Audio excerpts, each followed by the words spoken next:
বড়মায়ের মন্দিরের সম্পূর্ণ ঠিকানা এবং ফোন নাম্বার। করে এখন আমি অনেক ভালো আছি, নাহলে উপকার সবই পেয়েছি। এবারে একটু মায়ের কাছে আসা। কতবার এসেছেন এই মন্দিরে? অনেক বছর ধরে প্রচুর উপকার পেয়েছেন। বাড়িতে অশান্তি ঝামেলা, ভক্তি বিশ্বাসী সব।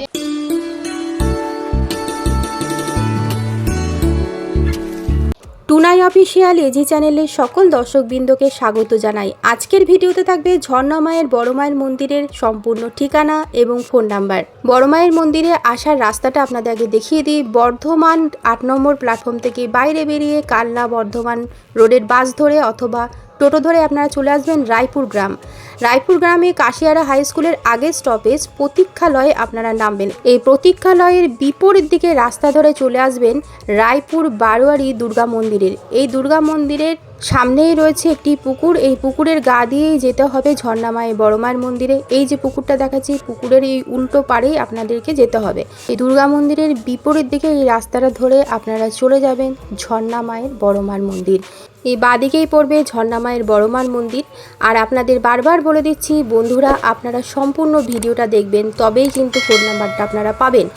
ভিডিওর একটি কোণ করে নাম্বার দেওয়া হবে। 10টি সংখ্যার ফোন নাম্বার হয়, দুটো দুটো করে নাম্বার আমি ভিডিওর মাঝে মাঝেই দিয়ে দেবো। ওপরের টপ অংশে আপনারা ফোন নাম্বারটা পেয়ে যাবেন। ফোন নাম্বার হয় 10টি সংখ্যার, আর এই ফোন নাম্বারে দুটি দুটি করে সংখ্যা আমি এই ভিডিওর টপ অংশেই দেখিয়ে দেবো। তার জন্য আপনারা সম্পূর্ণ ভিডিওটা দেখবেন। তাই বারবার আপনাদের আমার রিকোয়েস্ট যে সম্পূর্ণ ভিডিওটা ধৈর্য ধরে আপনারা দেখুন। আর এই মন্দিরে যেসব ভক্তরা উপকার পেয়েছে তাদের কথাও আমি তুলে ধরেছি এই ভিডিওতে, তাই আপনারা সম্পূর্ণ ভিডিওটা দেখতে থাকুন। মায়ের কাছে তো বলছি, তো মায়ের কাছে বিশ্বাস যদি করে আসতে পারে কেউ, তার নিশ্চয়ই ফল হবে। তার পিছনে যদি কোনো লোক না থাকে, সত্যি যদি না থাকে। অবশ্যই অবশ্যই। এখন তো কত বছর আসছেন মন্দিরে? এই মন্দির মানে শুরু থেকেই আমি আছি, যবে থেকে প্রতিষ্ঠা হয়েছে। কি উপকার হয়েছে একটু বলুন। উপকার মানে আমার সবই উপকার। আমার কিছুই মানে সংসারে ছেলে স্বামী নিয়ে কোনোদিনই শান্তি ছিল না। আচ্ছা, তো অশান্তি ভোগ করতেন সংসার জীবনে, যেটা হয় আর কি। অশান্তি, যেটা আর কি বসমাতা থেকে হয় সেই অশান্তি। আচ্ছা, সেই অশান্তি থেকে অনেক করে এখন আমি অনেক ভালো আছি। একটাই এখন সমস্যা, ছেলেপুলেদের সংসার করে দিতে পারছি না। আর এই নিজের কপালের দোষে একটা দুর্ঘটনা, যে ছেলের অ্যাক্সিডেন্ট হয়েছিল। আচ্ছা। আর মায়ের আশীর্বাদেই এখন সে অনেক সুস্থ হয়েছে। এমনকি ব্যাঙ্গালোর ভেলু সদ্য ঘুরিয়ে নিয়ে চলে এলো। মায়ের আশীর্বাদেই ঘুরেছি। মা যেন ওর যেটুকু দরকার সেই হাতটা যেন মা আমার ছেলের তোলে। অবশ্যই। নাহলে উপকার সবই পেয়েছি। এবারে একটু মায়ের কাছে আসা, যে আমার ছেলের সংসারও যেন হয়, ছোট সন্তানেরও যেন সংসার হয়। আচ্ছা, বিয়ে থাকার জন্য এসেছেন আর কি। এবার এখন সংসার, হ্যাঁ অবশ্যই। এবার ছেলের অ্যাক্সিডেন্ট মানে আইসিইউতে 23 দিন ছিল আইসিইউতে। আচ্ছা, 23 দিন থাকার পর মাকে বললাম যে মা ঝেড়ে তুলো, বলে হ্যাঁ ঝেড়ে তুলবো, দেরি হবে। তা 3.5 মাস হাসপাতালে ছিল। হাসপাতাল থেকে ওখান থেকে ছুটি করে নিয়ে আসার পর মাই দেখছে। তা দেখার পর এমনি সবই ঠিক আছে। দিয়ে আবার এই ব্যাঙ্গালোর নিয়ে গিয়েছিলাম। এই হাতটা তুলতে পারতো না, এই হাতটা উঠতো না। দিয়ে এই হাতটা মা বললে একটু বাইরে ডাক্তার দেখা। মায়ের আশীর্বাদেই যাই হোক ব্যাঙ্গালোর নিয়ে গিয়েছিলাম। ভেলু নিয়ে গেলে ওখানে বহুত টাকা খরচা হবে বলেছিল, 3.5 লাখ। আমরা খেতে খাই, মাঠে ঘাটে চাষ করে খাই।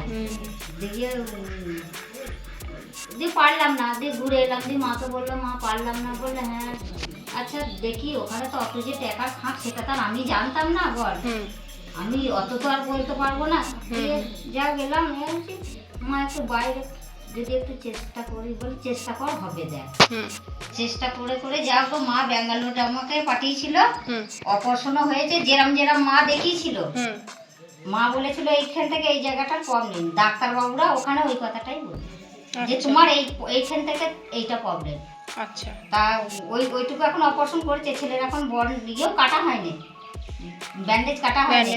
এই 1 মাস হয়েছে, 42 দিন পর কাটতে হবে। আচ্ছা, তাহলে মা এখান থেকে যা বলেছিল যেখানে সমস্যা সেই সমস্যাটাই ডাক্তার ধরেছে। ডাক্তার দেখিয়েছে, মানে মা দেখিয়েছিল যে তোর এইটা থেকে ওর এইটা সমস্যা। হ্যাঁ, আর ব্যাঙ্গালোরের ডাক্তারখানা যেখানেই যখন গেলাম পরীক্ষা সমস্যা করলে বলে এইটা থেকে এটা, মানে এটা ইয়ে হবে। তো এটা এটা হবে অবশ্যই এটা একটু গেছে। ইয়ে থাকবে ওই যে নার্ভগুলো কাজ করছে না, নার্ভে কাজ করছে না। দিয়ে ওই তো দেখি এনেছি এখন ব্যান্ডেজ কাটার পর কতদূর কি হবে এবার মা জানে। অবশ্যই মায়ের প্রতি ভক্তি রাখুন, বিশ্বাস রাখুন, অবশ্যই হবে। কবে থেকে মন্দির আসছেন? আমার একটা ননদ বাড়ি আরেকবার বলুন, কোথা থেকে এসছেন? কোথা থেকে এসছেন আপনি? নিত্যানন্দপুর। নিত্যানন্দপুর, ওটা কাটুয়াতে? ও তো দূর থেকে। বলগুনা, ভাতার। আচ্ছা আচ্ছা। কতবার এসছেন এই মন্দিরে? অনেক বছর ধরে? প্রচুর উপকার পেয়েছেন। একটু বলতে পারবেন কি উপকার হয়? না সবই, সব কিছুই, বাড়ির সমস্ত কিছু। হুম, বলুন কি উপকার পেয়েছেন? সব কিছু, সব রোগীর ভালো।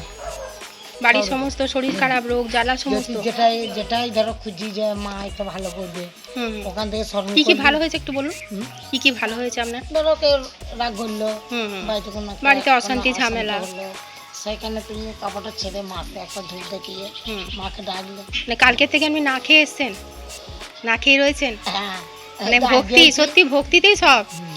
ভক্তি বিশ্বাসেই সব। দিয়েছি এই যে ওখানে আমাদের 9টা টেন্ট চেপেছি দেখেন, হুম হুম। সে আবার এইদিকে বাসছে এইটি। অনেক নিঃসন্তান মহিলাদের সন্তান লাভ হয়েছে এই মন্দির থেকে। আগের ভিডিওতে আপনারা মায়ের মুখ থেকে শুনেছেন, এছাড়াও ভক্তদের মুখ থেকে কিছুটা আপনাদের শোনালাম যে তারা কিভাবে উপকার পাচ্ছে। অন্তরের ভক্তি আর বিশ্বাস না থাকলে কিছুই ফল লাভ হয় না, শুধু অন্তরের ভক্তি বিশ্বাসেই সমস্তটাই পাওয়া যায়। ভিডিও কেমন লাগছে অবশ্যই আমাকে একটা কমেন্ট করে জানাবেন, আর লাইক কমেন্ট শেয়ার করতে ভুলবেন না বন্ধুরা। কোনো গুরুতর শারীরিক সমস্যা থাকলে ঝর্ণা মাকে ফোন করেও আপনারা ঝেড়ে নিতে পারবেন। তা বলে কিন্তু ফোন নাম্বারটা পেয়ে গেলে মাকে যখন তখন ফোন করে উদ্বাস্ত করবেন সেটা করবেন না। ফোনে কি শুধু ছেড়ে দেওয়া হয় না অন্য অন্য কাজও হয়? আমি এইখান থেকে সব করবো, ঝেড়ে দেবো, এখান থেকে সুস্থ হয়ে যাবে, সুস্থ হলে যে এখানে আসবে। আচ্ছা, রোগে যারা অসুস্থ হচ্ছে হসপিটালে নার্সিংহোমে ভর্তি থাকলে পরে আপনি এখান থেকে ঝেড়ে দিলে তারা সুস্থ হয়ে আসে। এরকমই আসে না তাই আইসিরুমে ভর্তি করলো কাকে বললে মা বলে ফিরিয়ে আইসিরুম থেকে নামাবোই, মানে এমন বলে যে বাঁচার কথা না কি আইসিরুমে দিয়ে দেবে। তা বলে আমি ফিরিয়ে নিয়ে আবার যুদ্ধ করে ওই তো আইসিরুমে 7 দিন বছর আইসিরুম থেকে নামিয়ে দিলে 3 দিন। বাহ, আসুক না আসুক, মাকে যখন ধরেছে মাকে বলছে আসে না আসুক, সেই তা এরম ধারা বিপদে পড়লে আইসিরুম তো যে কোনো মানুষকে আইসিরুম থেকে আর ধৈর্য ধরে আসতে হবে, মায়ের মন্দিরে আসতে হবে। হ্যাঁ এরম ধারা ওই মাইটা করে। তবে আমি ওষুধটা আমি দিনে গাছ গাছ এখানে গাছ গাছের ওষুধ অনেক রকম, কেউ মাথা খারাপ হয়ে যায়, কেউ ছিটকে বেরিয়ে চলে যায়, ঠিক ওষুধ না দিতে পারে, কেউ হয়তো রোগে পড়ে যায়। হ্যাঁ সেই জন্য গাছ গাছের ওষুধ মা বলছে গাছ গাছের ওষুধ কাউকে দেবো না, দরকার নেই। বিশ্বাস করতে আমার যাবে ঘাটে জলে চান যাবে।